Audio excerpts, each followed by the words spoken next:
Tiga. Assalamualaikum Bu Iva. Waalaikumsalam Bu Ani. Gimana kabarnya Bu Iva? Sangat sehat. Tadi bagaimana? Alhamdulillah. Iya. Selamat datang ya di sini ya. Iya. Baru kali ini. Baru kali ini ya. Iya. Dengan seperti ini kayak kami rambutan ini seadanya Bu Ani. Iya. Bu Iva, pertama saya ucapkan terima kasih banyak kepada kami, terutama saya pribadi karena Bu Iva bersedia meluangkan waktunya Siap. untuk kegiatan sesi wawancara.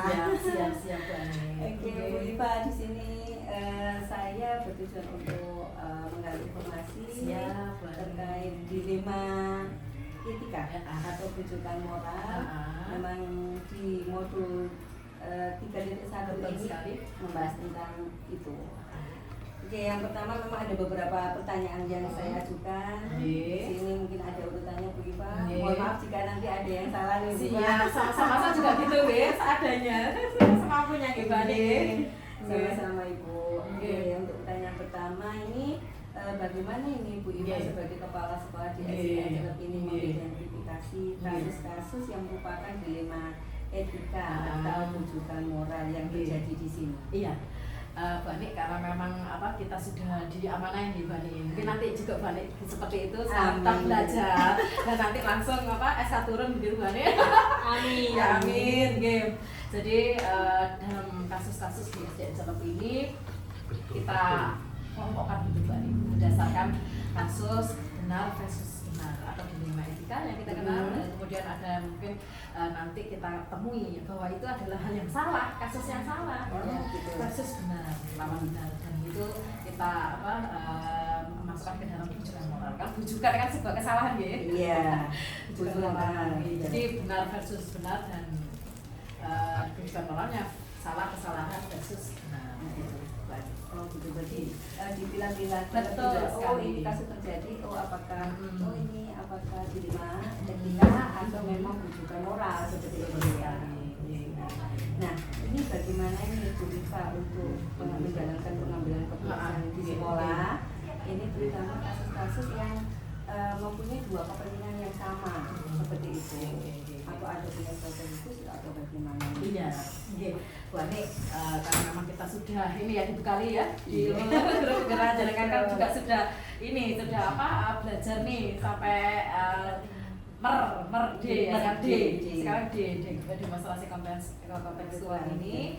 Jadi kita sudah dibekali ilmu bahwasanya dalam pengambilan keputusan itu ada 4 paradigma dan 3 prinsip ya. Itu bahwasanya kita dalam menyelesaikan kasus-kasus atau sebuah permasalahan itu ada 4 paradigma. Yang pertama yaitu individual versus community ya.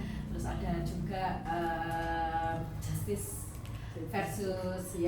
versus versi ya. Kemudian ada truth versus loyalty dan short term dan short term versus long term, jangka panjang, pendek panjang.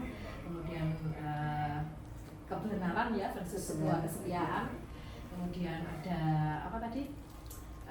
individu ya, justice versus mercy, jadi sebuah keadilan melawan sebuah peduli dan kasih sayang. Kemudian ada lagi tadi individual versus kepentingan pribadi berlawanan dengan masyarakat atau kelompok. Itu paradigma kita. Jadi kita kelompokkan ke dalam situ.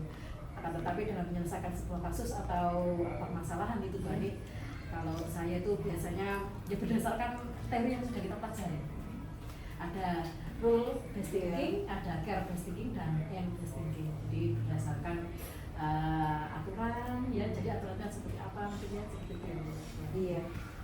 Kemudian berdasarkan rasa peduli, kasih sayang. Karena memang kan kita bertemu dengan orang-orang ya, jadi sosial kita. Kemudian yang terakhir adalah investigasi yang berdasarkan hasil akhirnya seperti apa. Dan kebanyakan biasanya saya sih ini lebih ke versi care atau care based thinking. Mungkin lebih mudah kalau care gitu ya. Iya betul Bu Ani. Apakah memang kasus-kasus ampun kadang SD, SMP sampai beda betul. Mungkin lebih care-nya itu kalau ini sudah selesaikan Gitu. kasus ini. Betul seperti itu. Jadi mungkin itu salah satu juga langkah-langkah atau proses dalam menyelesaikan kasus-kasus dilema atau apa tadi rujukan moral ya. Kalau rujukan moral kalau di sini contohnya apa ya Bu? Kalau rujukan moral ya pastinya ini membuat sebuah kalau ini kan ya kalau apa maksudnya guru yang punya kasus murid itu kalau murid ya pasti muridnya misalnya dia tidak mengikuti dia tidak mengikuti sebuah ini dia tidak mengikuti sebuah pembelajaran dalam 1 tahun. oh gitu, Maksudnya hanya pas ujian saja seperti itu. Itu kan sebuah kesalahan kan ya. Jadi kan sebuah rujukan moral itu tapi harus mungkin orang tuanya ini harus naik gitu ya. Iya betul. Seperti itu. Ini ada. Iya. Saya kira itu fan-fan aja gitu. Sangat banyak sekali Bu Ani. Jadi sebuah apa ya kesalahan versus benar, salah versus benar. Iya, mungkin kalau Rujukan moral ya. menuntut untuk ini ya. Ataupun mungkin pas PPDB mungkin kalau di SMA mungkin lebih ini Lebih ya, kencang ya? lebih kencang. lebih mungkin di rule best thinkingnya ya, Iya. karena memang kan banyak yang pengen masuk negeri, Iya. SMA negeri 2 mungkin gitu ya. Iya, betul. Jadi disogok gitu ya mungkin. Itu kan sebuah kesalahan, tapi Iya. ya dia di apa rule kita atau aturan kita kan nggak boleh. Jadi berdasarkan rule best thinking gitu ya. Benar-benar Ibu. Nah, kan ini selama ini yang tadi kan ada apa prosedur-prosedur yang tidak dilakukan. Nah, ini yang paling apa ya, efektif dalam pengambilan keputusan ini apa? Iya, kalau saya di sini itu lebih ke care Dan bagi ya, versi ya, care thinking. Jadi kita lebih ke apa rasa peduli mungkin seperti itu gitu. Karena memang mungkin skalanya nggak seperti SMA ya. Di SMA kan mungkin lebih rule ya. Karena di sini macam karena makan kita sekolah kecil. Dan banyak sekali faktor-faktor yang harus kita sekali ya dipikirkan begitu Bu Ani. Jadi biar keberlangsungannya bisa lama ini dan merasa peduli ini sangat efektif karena banyak yang tidak mampu. Sama sih sebenarnya itu secara Gitu ya, sama ya. Jadi lebih ke kalau saya secara individu memang senang versi. oh gitu ya, Tapi kan kita dibentukkan betul rule ya, tegas harus ini ya. betul sekali Bu. Ternyata kalau di kita kalau di SD ini lebih pas enak itu menggunakan versi ya, versi yang itu ya. Karena ya biar berlangsung jangka panjang long term-nya tadi.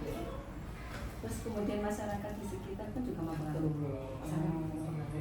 Ya bagaimanapun juga kan kita kan mitra ya. Mitra kan. Jadi harus benar-benar saling merangkul. Kita versi tadi harus bisa dirangkul dengan baik. Akhirnya mereka kan simpati.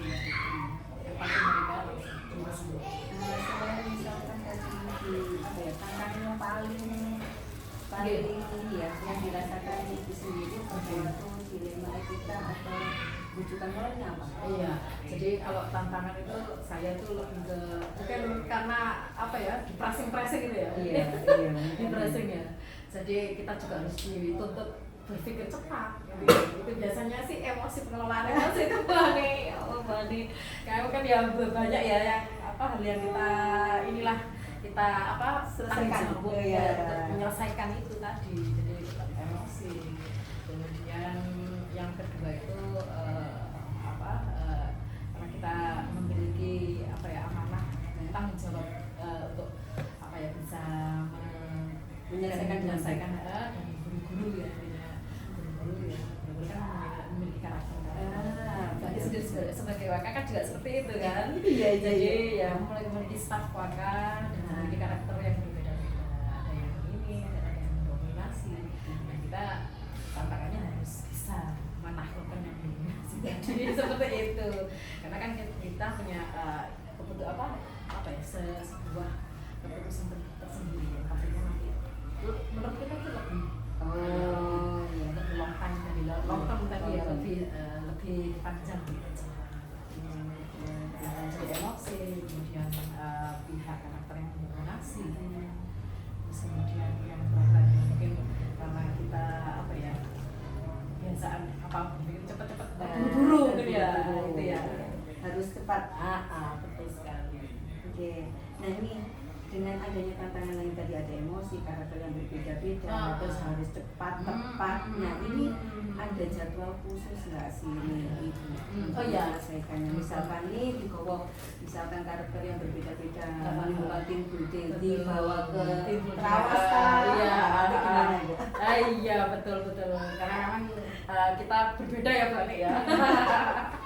Tim buildingnya tadi gini Mbak Nik, untuk dalam sebuah kasus itu kita kan ada kasus itu yang skalanya ringan gitu ya. Kalau ringan sih langsung kita eksekusi, langsung kita putuskan gitu. Tapi kalau kasusnya yang berat dan membutuhkan apa ya, banyak faktor yang nanti bisa thinking, bisa berpikir yang untuk long term tadi untuk bisa lebih panjang jangkanya gitu ya, kita butuh jadwal, butuh kolaborasi yang lebih matang gitu dengan pihak-pihak yang kita libatkan lebih banyak gitu. Mungkin mendatangkan apalagi ya kemarin ya itu tadi, mungkin kalau Bu Ani langsung ini ya teknisnya langsung aplikasi tadi saya ke kemarin reshuffle komite tadi. Karena ya itu yang saya reshuffle itu dia sangat berpengaruh di gaji. Tapi ya karena memang karakteristiknya tadi ya, kita peduli beliau tambah obat apa sakit gitu ya. Jadi kita dengan sayangnya kita ya dengan berdasarkan rasa kasih sayang, rasa kasihannya itu tadi, dia biar fokus ke kesehatan dulu. Soalnya selain pas waktu pertemuan sering kontrol, gitu ya. Kita putuskan ya reshuffle. Betul. Karena memang itu kita juga stakeholders bisa ya, sekolah ya, untuk membangun keberhasilan sekolah. Yang nyari mereka. Iya. Kalau cari kan dicari ya. Iya, karena sini mencari. Karena ya memang dan pada satu masyarakat di situ gampang gitu kan. Iya. Pasti sangat sulit gitu ya. Sangat sulit, dan itu berhari-hari saya pikirkan gimana ya. Terus saya banyak konsultasi juga dengan pihak luar, dengan senior komunikasi, lebih efektif ya untuk memberikan thinking tadi. Kita justru sayang sama beliau dan fokus ke kesehatannya. Jadi mungkin ini kayak mungkin komite atau pihak-pihak dinas ini yang membantu dalam dalam pengambilan keputusan. Iya betul. Di selain itu saya juga banyak konsultasi sama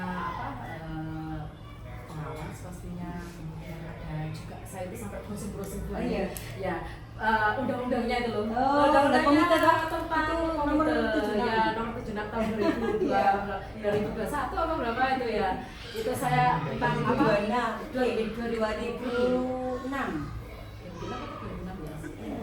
Ya pokoknya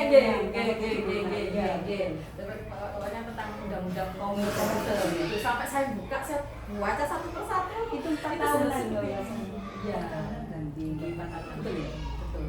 Cuma di sini kan tradisinya kalau sudah bagus kan terus diperpanjang sampai pokoknya intinya ya sampai nggak ada waktunya gitu. Seperti itu.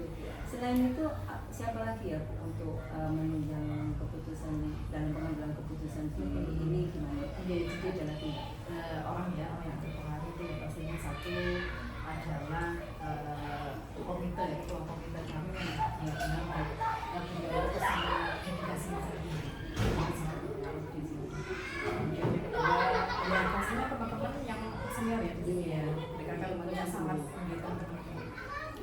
mereka sangat punya banyak kaya akan pengalaman ya. Jadi kalau kita yang misal di tempat baru juga ada pasti seperti itu nanti sesuai apa enggak tadi kita lakukan. Jadi kita juga kan kita awal biasanya muridnya sekarang harus memiliki sebuah keputusan seperti itu. Jadi kita harus kembali pengalaman mereka, belajar dari mereka, baru kita identifikasi, ya identifikasi kira-kira ini cocok atau enggak. Kalau nggak cocok ya kita beri keputusan kalau nggak cocok ya cocok ya sekarang.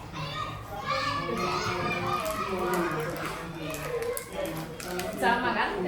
Sama. Ini yang pertanyaan terakhir yang belajar apa yang dengan ambil dari berbagai macam problematika yang berhubungan dengan dilema etika atau rujukan moral jadi di SDN Celep ini ya.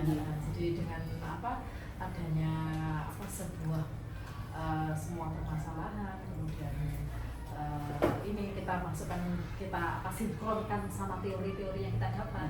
Intinya sebuah kasus ini ya, itu kita sudah ada kok sebelumnya, ada kok tujuannya gitu loh. Jadi kita sinkronkan, jadi kasus ini bisa selesai kalau kita melaksanakan yang sudah kita dapatkan berikutnya. Jadi sangat terbantu sekali dari teori berbeda ini kita aplikasikan ke kasus-kasus dilema ini kan dengan moral yang sudah yang kita hadapi begitu, sehingga teori-teori yang ditawarkan oleh Raja Dewantara ya, dan intinya beliau itu kan inginnya mewujudkan sebuah pendidikan yang memberikan keselamatan kepada murid-murid, kemudian kepada stakeholder, sehingga terwujud merdeka belajar, kemudian merdeka belajar mungkin juga merdeka berpikir. Siap, alhamdulillah. Terima kasih. Tidak terasa balik ya. Sudah selesai ya. Banyak sekali tadi saya pribadi mengambil dari masukan-masukan pemasukan yang tadi kepada saya terutama ini mungkin nanti bisa kita aplikasikan di tempat saya. Betul sekali. Saya nanti pas SK turun langsung bisa. Amin. Terutama di dalam etika. Betul. Dan nanti di Waka itu kan juga banyak itu. Iya. Jelas etika semua kayaknya. Etika semua. Terus. Terima kasih banyak. Ya, sama-sama Mbak atas waktunya. Mohon maaf jika ada saya salah ya. Iya, sama-sama juga gitu. Sama-sama. Terima kasih. Sama-sama. Assalamualaikum.